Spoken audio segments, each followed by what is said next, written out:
Hi అండి, welcome back my channel. నేను మీ స్వాతి. ఇవాల్టి మన రెసిపీ కాకరకాయ టమాటా కూర అండి. కాకరకాయ కూర ఇలా చేసి చూడండి, చేదు అస్సలు ఉండదు.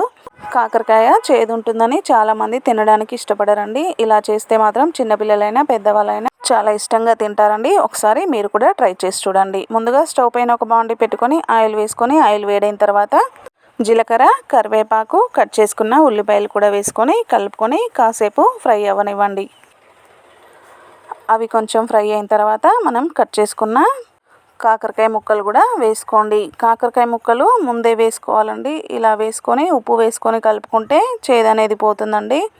మధ్య మధ్యలో కలుపుకుంటూ ఒక పావు గంట సేపు నూనెలో అలా ఫ్రై అవ్వనివ్వండి. కాకరకాయ ముక్కల్లో ఇలా ఉప్పు వేసుకొని ఫ్రై చేసుకుంటే చేదు అనేది మొత్తం పోతుందండి. టేస్ట్ కూడా చాలా బాగుంటుంది. తర్వాత పసుపు వేసుకొని మరోసారి కలుపుకొని ఒక 10 నిమిషాల వరకు మగ్గనివ్వండి.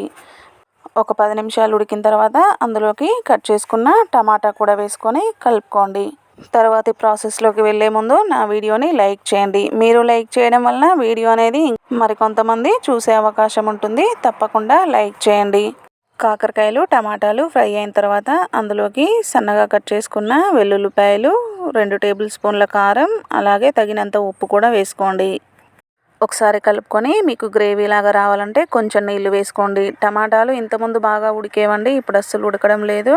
అందుకే కొంచెం నీళ్లు వేసుకొని ఒక 10 నిమిషాలు ఉడికించుకోండి.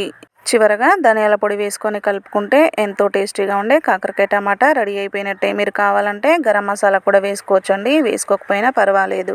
ఒక్కసారి ఇలా ట్రై చేసి చూడండి. చేదు మాత్రం అస్సలు ఉండదండి. టేస్ట్ చాలా బాగుంటుంది. తప్పకుండా మీరు ట్రై చేయండి. ఇంకా మీకు ఎలాంటి రెసిపీస్ కావాలో నాకు కామెంట్ బాక్స్లో తెలియజేయండి. అలాగే నా వీడియోని లైక్ చేయండి, మీ ఫ్రెండ్స్కి, రిలేటివ్స్కి షేర్ చేయండి. నా ఛానల్ కనుక ఫస్ట్ టైం చూస్తున్నట్లయితే తప్పకుండా సబ్స్క్రైబ్ చేసుకొని నన్ను సపోర్ట్ చేయండి. థ్యాంక్స్ ఫర్ వాచింగ్ అండి.